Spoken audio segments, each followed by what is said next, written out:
I know we're all here for the same reason, but yes. Hello, my name is Bebrina, and this type of content is something that I've always wanted to do. It's just I didn't expect to start it this way, but yeah, welcome to BebiTalk, where your resident baby is just yapping. And I'm a professional yapper. I have 20 experience because I was already talking after I just came out of my mom's vagina.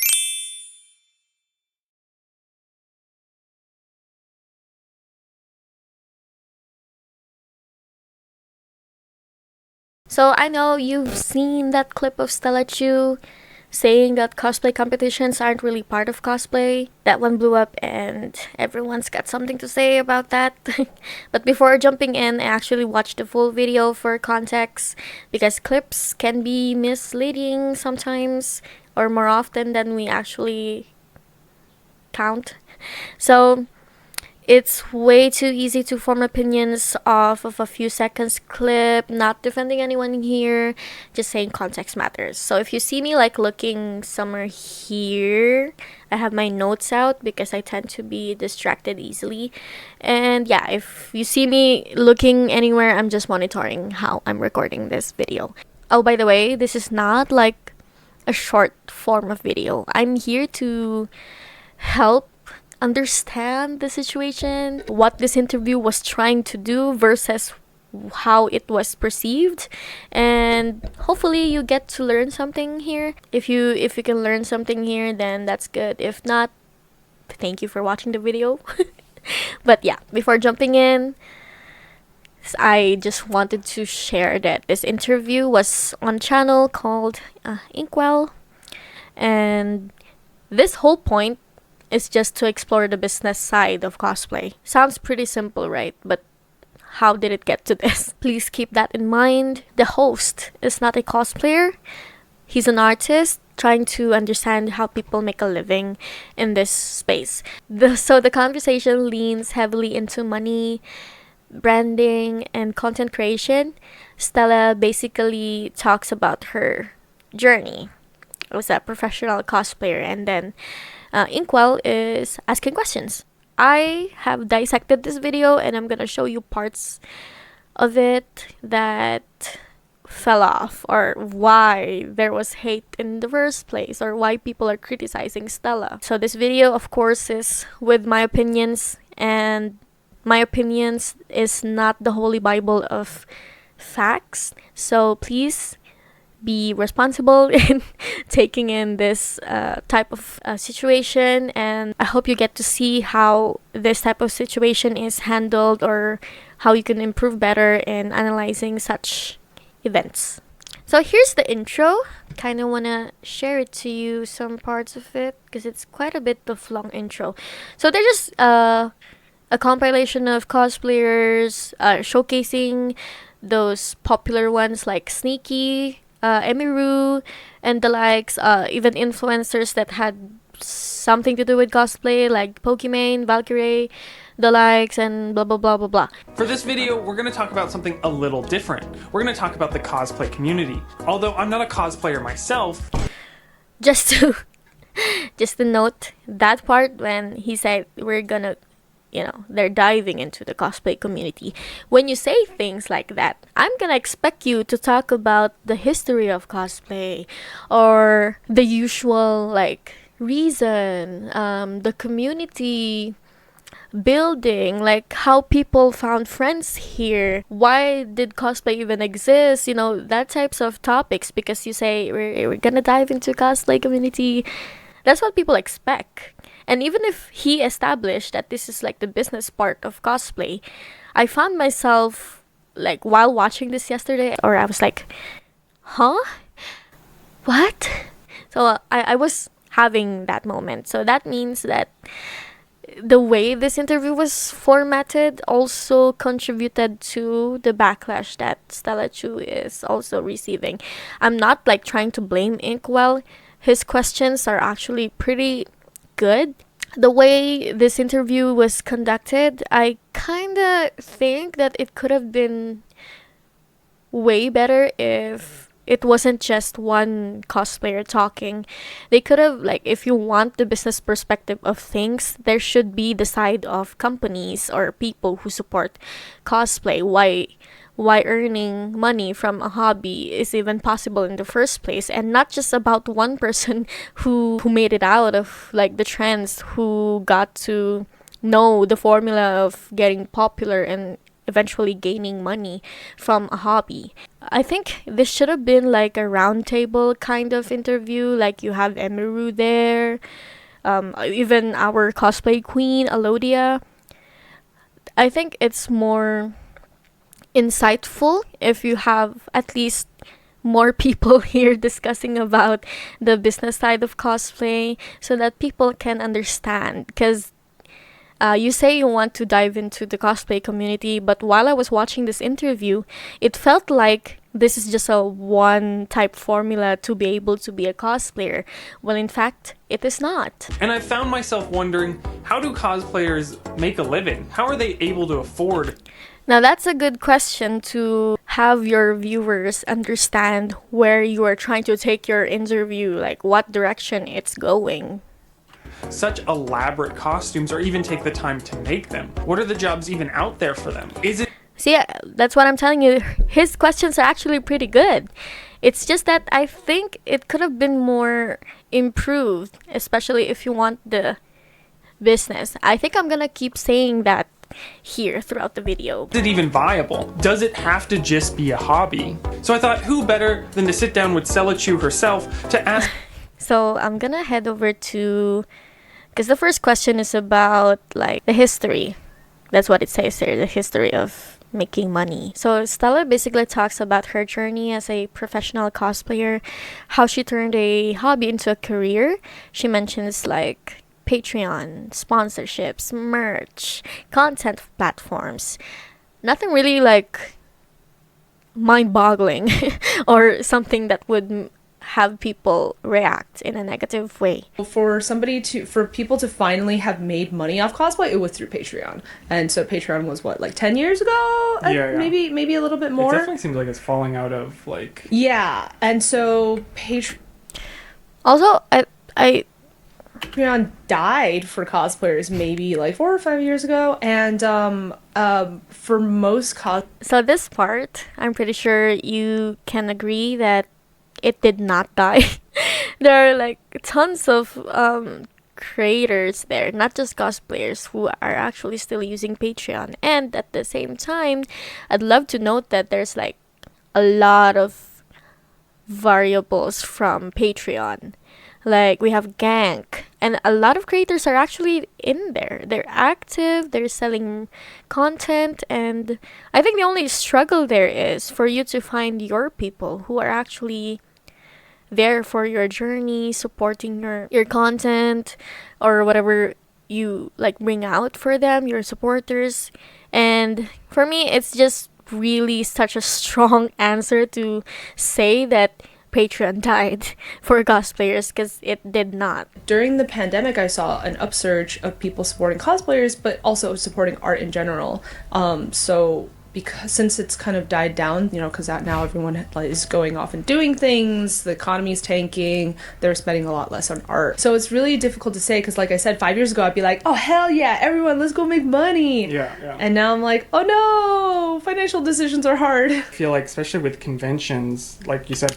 I get what she's trying to say here, because it's not like a joke that the economy is like, ugh. And that's a factor why people choose to spend their money in better ways, because we gotta be practical. That's what she's trying to say there, at least from what I've heard. But also how she says it paints it in a way that cosplay is just transactional. That's how it's actually being framed, and how she answers this. 5-6 years ago, it was the one path where I was like, this is not gatekept. Anybody can enter at any level and have some level of success. But like, I worry about suggesting that anymore. It's like it's like, oh, the top 20%, oh, the top 15%, oh, now it's the top 10. Like, I don't know what that number is. Yeah. So these companies that are willing to sponsor cosplayers are small, or like there's not that many of them, but like what level of success are they looking for? Is there like a minimum that you're seeing? So basically, she's just explaining how cosplay has been able to be included in marketings of different brands, and this is not just like companies for games. Mostly it is, right? Games is a good example for that, but as we can see, it's expanding. There's also like cosmetics that are being developed, marketed for cosplayers, blah blah blah blah blah blah. So she's discussing that, right? Support cosplayers. It's kind of like whatever goes with the campaign. I see. Yeah. And so because of that, like I said, there's like this list of all these people, and being chosen from that list and even being chosen as a cosplayer within that list is really difficult. So I don't suggest people trying to pursue that unless they have that je ne sais quoi that makes Like it needs to start as a hobby. There's only so many famous streamers, which means there's only so many famous cosplayers, and trying to put all of your eggs in that basket and be like, oh, I will become famous is really hard. Like it's really difficult to say. Like You need a everyone. little Delulu in your brain. Yeah. Oddly enough, the Okay, I'm just gonna say that the way I mean, it's good. You have to be realistic and practical. That's not like a new thing anymore, but how they talk about it feels like it's so freaking selective. Like you have to earn your, which is true, okay? You have to like earn a lot of stuff in order to become this big of a cosplayer, but at the same time, or how they talk about it feels like they're kind of like looking down on people who's just dreaming. And the thing is, cosplay is a hobby, like they've also mentioned. And with that being said, there's only like a portion of people who are trying to make it, or or wishing that they could make this hobby out of a money generating job that they can do. Because come on, it's a dream. You do what you like and you earn money. So it's a dream come true if you actually get to that space. But for like how they just talk about it, like yeah, you should like maybe set your expectations lower, like the Lulu, blah blah blah blah blah blah. There's nothing wrong if you want that type of career. It's just that it's not like corporate level that you start here and then you get promoted and then you go, oh, I'm a professional cosplayer. It's more like, and this is my opinion, luck and hard work. Because again, cosplay is a hobby, and people who are earning money from doing this, the luck is on their side. And that's not just luck alone. Some people have probably help from other people. Nothing wrong with that. They worked their ass off to be noticed. Nothing wrong with that. It's just that I just don't like how they're talking about it. Like, you're supposed to empower or motivate people in this difficult times. So they could have used a kinder tone, I guess. I wanted to ask, like, craft person versus like personality. Is there like a balance there? Because I know like every artist I know is like major introvert, cannot like, you know, push there's exceptions, Yeah, obviously. And I see some cosplayers that, like, you know, I'm like, I think that's an introvert, I'm not sure, but like it seems rarer, and I wonder if there's success for those people there, or if it's like the people trying to make money. I'm asking like 4 questions. Oh, yeah. I'm so sorry. I completely see where you're coming from. And yeah, there's a lot of cosplayers who are introverts. Cosplay, the reason people cosplay is because they see that the character that they love is better than the version of who they are. And so they'd rather be that. Well, I mean, maybe I'm projecting. Actually, I'd have to agree with your statement there. I guess you are projecting, because that reason alone is very specific. First of all, if you actually dive into the community, especially she started like 2011, so that is like when I see old pictures of me in 2014, I get nostalgic and remember that, oh my god, this is just something that I wanted to try because I love anime, I love Marvel, I love superheroes, this characters and that. And to be able to cosplay a character that you like, that was empowering. But vast majority of like cosplay is escapism. You love this character so much that you want to become them because you idolize them. They're your role model in a way. And so when you become them, you become a better version of yourself because you idolize this version of the self that you can become. So you go to a convention and suddenly you have all this confidence versus if you went to like, I don't know, a pharmaceutical convention. Like that's not the best version of yourself. You don't feel confident. But when you appear at a convention dressed as your favorite character, suddenly you are part of a tribe. And the tribalistic mindset gives you confidence. And that's really addicting. That's why people keep coming back and going to conventions, regardless of if they're introvert or an extrovert. But I do see that a vast majority of cosplayers are introverts because this is where they found their safe space. I just have to point out that this series of questions is kind of because okay, I get what if you're an introvert, is there a chance for you to be able to be this type of cosplayer? Is it possible for you to be big, blah blah blah, which is kind of a silly question. Sorry if that's like offensive, but it does sound silly because there's a lot of artists out there who are introverts, and that's not like a factor if you have a big shot or not. Because I think that's just something personal, being an introvert or an extrovert. It has nothing to do with whether you have a chance or not. It's mainly if you have the confidence or the guts to put yourself out there. This question is, the series of questions regarding this is a bit silly to me. Another note is like the way the conversation is framed. It's like she said that is escapism, which is, there's nothing wrong with that because cosplay is a safe space for the vast majority, especially for the younger generations that are entering the community. They have the same sentiments that, oh, I feel like I belong here. That's why they keep cosplaying. But at the same time, like I said, they're supposed to be focusing on the business side of cosplay. But this is an example of why I said, while watching this, I tend to question why they were in this like part of the interview, because it makes it too generalized and like she said that mainly it's becoming a better version of yourself feels it's too broad to claim that, because if you ask someone why they started cosplaying, it could be like, I just wanted to try it. It seems fun, or oh, I gained friends and I this and that. It's a bit of a, maybe I'm stretching this. It's just too generalized, honestly. I know that's not her intention, but the vibe is just a bit off there. Yes. So with that, a lot of crafting cosplayers tend to be introverts because we have to spend a lot of time at home building the costume and like hyper obsessing about how to like create our craft. Yeah, little hobbit holes. Yeah, and it's not as community driven as, say, if I just went out and made TikToks with like 30 people every single day, 7 days a week. So with the advent of TikTok, it has. Okay, sorry. Again, going back to the introvert extrovert, I don't think like just preferring to stay at home means you're automatically like, oh my god, that's so introvert coded. I think it's more of a preference.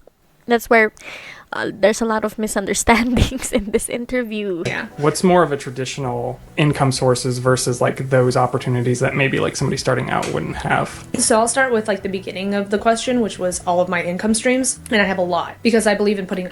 He's trying to squeeze out information on the side of gaining money when doing cosplay, right? But again, for this, it's not like the whole picture. Again, they want to dive on gaining money part of this, but then they introduce the interview as learning about the cosplay community. So it's a bit of it paints it off as cosplay being very transactional, like it's just about the monetization, which is, again, I have to quote, it is, they're trying to get the business side of it, so I get the monetization and stuff, but it's also answered in a way that this is the path to cosplay, and that's not the whole picture.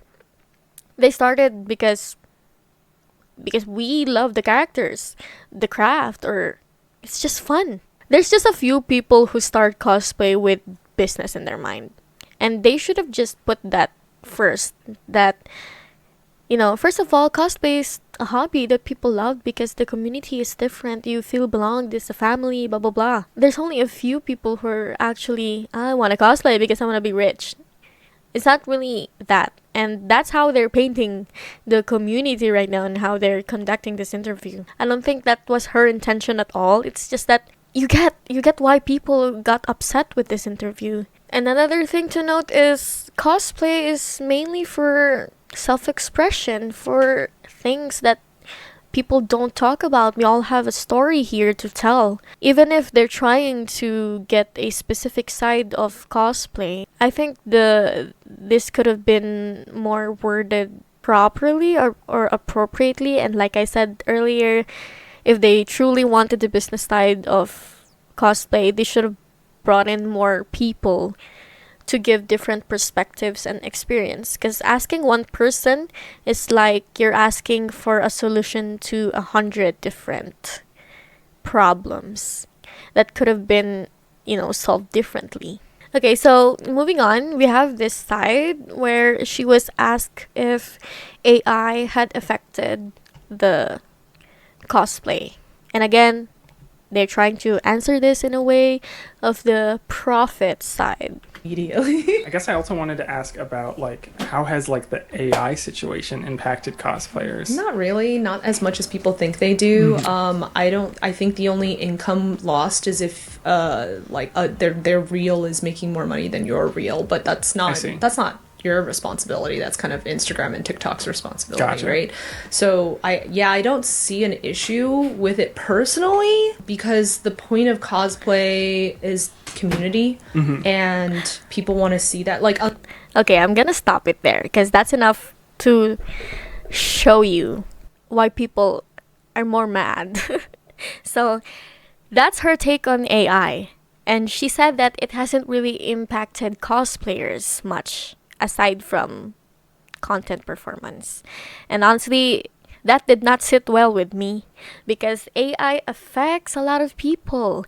The artists, the crafters, designers, people who are deeply connected to cosplay, and if AI can easily replicate designs or visuals, that's already a loss to creatives. Because imagine you've worked hard for cosplay and you see your face being copied around or placed into bodies that doesn't even belong to you, or your cosplay being being used by people you don't know, and you don't even know that people are using it. Because with AI, people can just easily say that, can you generate me this and that, and then you won't even know that they're already using the costume that you worked hard to do. So I don't think saying that it's not affecting cosplayers is so wrong. I'm sorry, Stella, for that, but yeah, it's like you're brushing it off, and it felt so dismissive. Until AI can recreate comedy and skits, I don't think it's gonna be a competition. You can show off a cool to a room. Anyways, moving on. I said my piece there, so let's go to the actual. Okay, so the main issue is her take on competitions. Now, it's important that you hear how it got there. Does that play at all into contests or at all? 100 people enter the cosplay contest. The cosplay contest does not get broadcasted. Only the audience members get to watch it, and it takes up all of Saturday. 100, you get up at 9 a.m. and you perform your whatever skit that you want to perform at 6 p.m. But all along that way, you don't have, they keep you in a little room on the side because you have to get prejudged and stuff. So you waste your entire Saturday. In that time, a TikToker would have made 50 videos with 300 people. Right? And could have gotten 100 million views. Instead, you locked yourself in the prejudging room. You're on stage. People see your costume, but they don't see you, right? No matter how good the camera quality is on that stage camera, they don't see you. They see your performance and your costume. So after that is done, the audience isn't going to be oh, I have to go follow that person, right? The 1,000 people in the audience isn't going to be oh, I saw their Instagram on the screen, I'm going to write that down right now, because they never put your Instagram up. They never put anything up. And so it's a thankless performance. And as I judge cosplay contests, I host cosplay contests. So I'm I love the concept of them, but I hate how faceless it is and how thankless it is. And even if you win the prize, who fucking cares? Name one person that you guys know who is famous who's won a cosplay contest. It is so thankless. Oh god. Wow, I never thought of it like that. It's so sad to me because even within the cosplay community, like you could be standing there with like a cool costume and nobody will give a shit about you because they don't know who you are. And it is a popularity contest, you know, unless you posted a video of your making of the costume or posted that you won the cosplay contest, nobody cares. And it's so sad to me. So I actually came up with a different concept. It's called a cosplay showcase, in which I personally invite cosplayers from the local area or maybe all around the US depending on the budget. And I ask them to come on stage in their best costume and I interview them for 5 minutes and explain their, like they get to talk about their craft, they talk about what they love, and like we show off like everything that they're talking about, like a presentation style. So it's this like great way for the audience to finally get like just a whiff of who this person is. Yeah. And I also pay them for it because like the cosplay contest people don't get paid unless you win. Oh. That's so sad to me. It's so upsetting. Wait, so where's the showcase held? So I did this it- is your Okay, I'm gonna stop it there. First of all, that's literally the meaning of when you win, you get the prize. That's how you get paid. That's why it's a competition. And you don't know why they joined. You cannot just tell people like who cares or something if they win, because it could be a stepping stone for someone. It could be a test for their courage. It could be something that they challenge themselves with, and we have no right to tell people that I don't think you should be doing that because you could use your time better in this area, blah blah blah. And although they're focusing on the business side of this, and guess what, competitions actually help people get sponsorships, and they could also land like the official cosplayer of this character, which is such a huge honor, by the way. And that happens, and we cannot just say that the competitions are just that, because how she talks about it, it's also like it's like the worst thing. That's how she frames it to be. And I know that that's probably not her goal in discussing or going into this interview.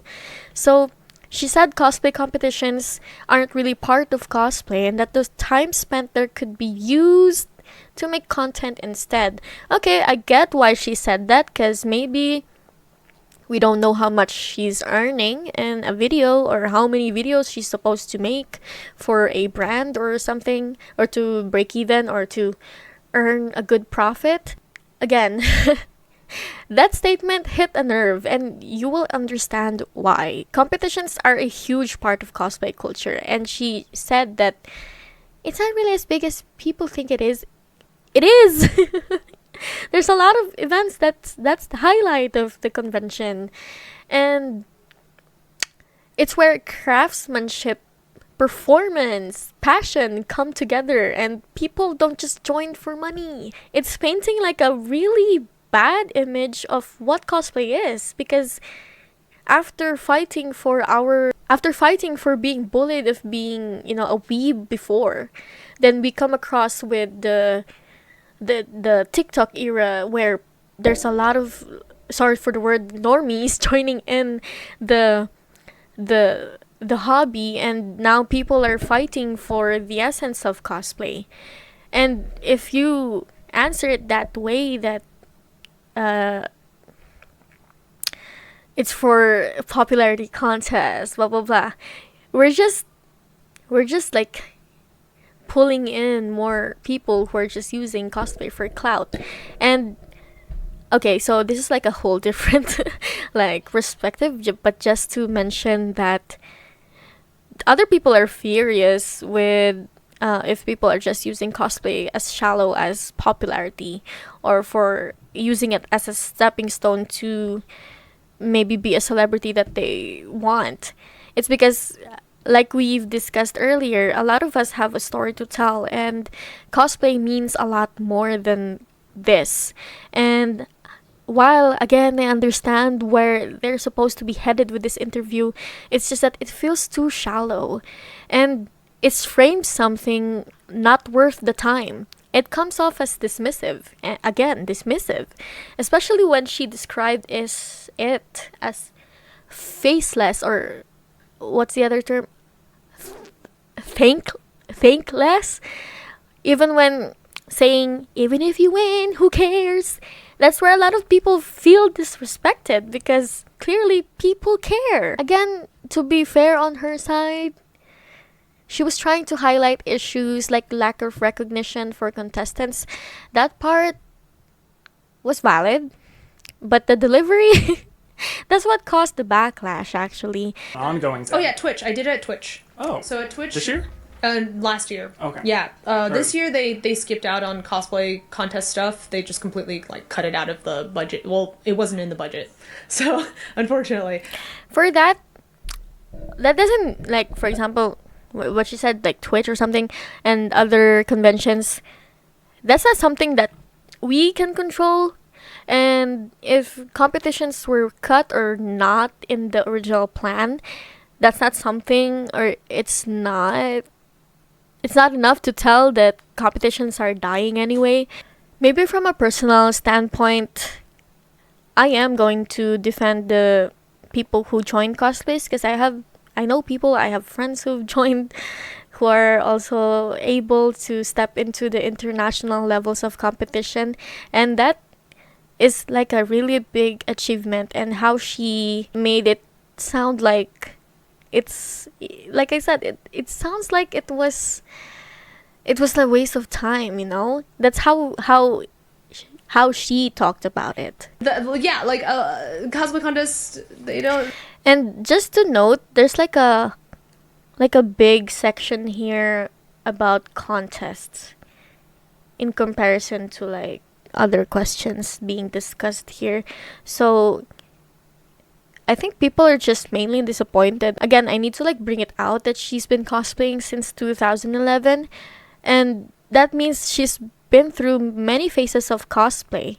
I've started out a bit late, around 2014. I was a teenager, and that's enough like for me to see the improvements, where cosplay began or where is it now.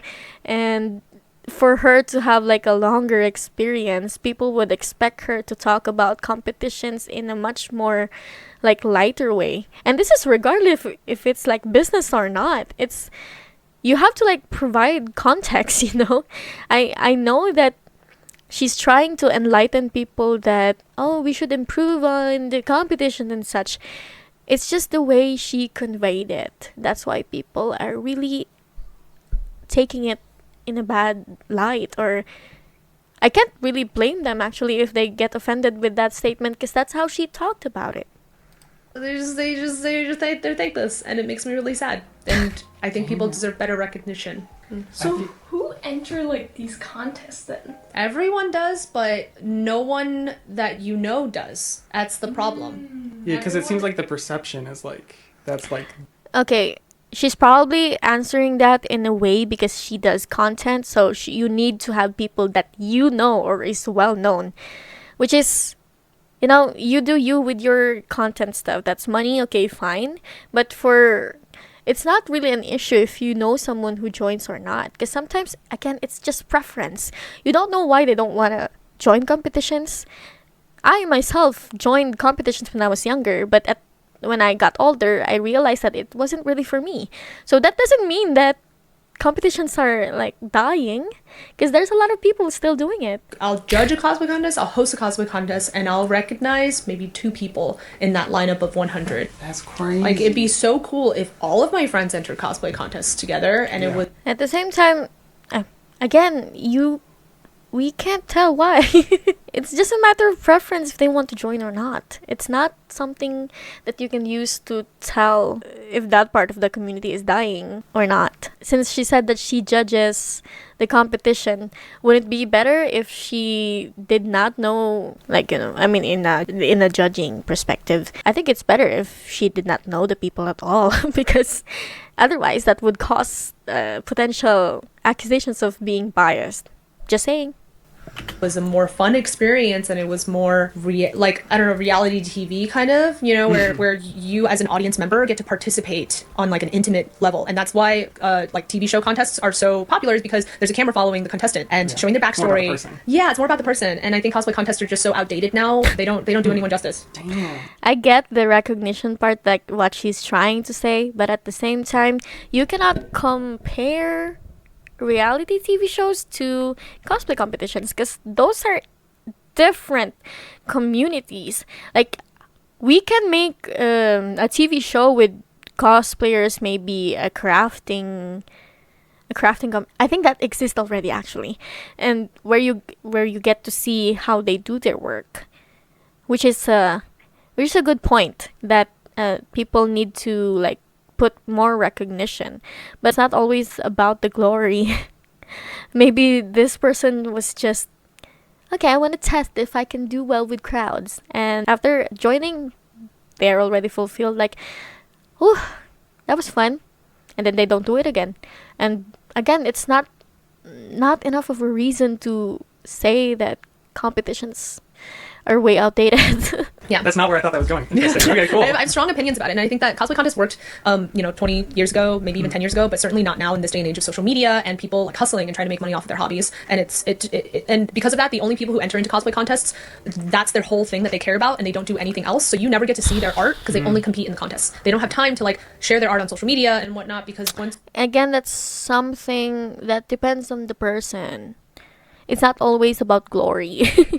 I know you're trying to get on the side of profit, but you are I can't like stretch it enough. It's painting such a bad light to cosplay itself. you realize that the rewards of social media are way higher than what you can get from a cosplay contest. Like, if say you won 2 cosplay contests a year, your ceiling of income from that is probably $5,000 if you go to the really nice conventions, Yeah. right? And the craftsmanship's probably got to be higher than Yeah. you need for like Yeah. something that's on screen for 2 seconds. I spent a lot of time. I wanted to get into costuming for the longest time. Anyways, I think that's pretty much for the controversies here, and just maybe some ending words. Yeah, to be fair, she was just trying to highlight issues. And at the end of the day, I don't think Stella was trying to tear cosplay down. She was speaking from a business perspective, as I've said multiple times in this video, but the way some points were worded made cosplay feel shallow. Like it's just for content or stepping stone for clout, and that's why people reacted the way they did. Yeah, cosplay means different to us. Like, no matter who you ask, we all have a story to tell, like I said earlier. For some, it could be a potential career choice. For others, it's a passion, an escape, or even whatever personal journey they're on to. And all of it can exist at the same time. And that being said, I would say some people, like overall, I get both sides actually. I just wish the conversation showed more balance, because cosplay is way more than just numbers, views, or whatever income they can generate with it. And did some people overreact? I think yeah, especially if you can tell which people watched it or not. But you can see why people are mad, because there are people who've watched the interview who have the same sentiments as I did, and there are people who think that maybe just some people are just way too sensitive. And you know what, you get like all these sides, but I hope the way I discussed some parts of this interview enlightened people with it. So that's my take, and if you don't agree, that's fine. If you perceive the interview in a different way, that's fine, as long as maybe just minimize such hateful ways, because I don't think Stella meant to destroy cosplay. It's just that the way she answered it was, or the way this interview actually was trying to go to, was not correct in how they achieved it. It's not just a Stella situation, it's also maybe something to improve on with the interview format, because like I said, if this was done differently, they could have had more people in it to understand business side. I hope you guys stay safe and take care on and off the internet, and this is BebiTalk. Bye.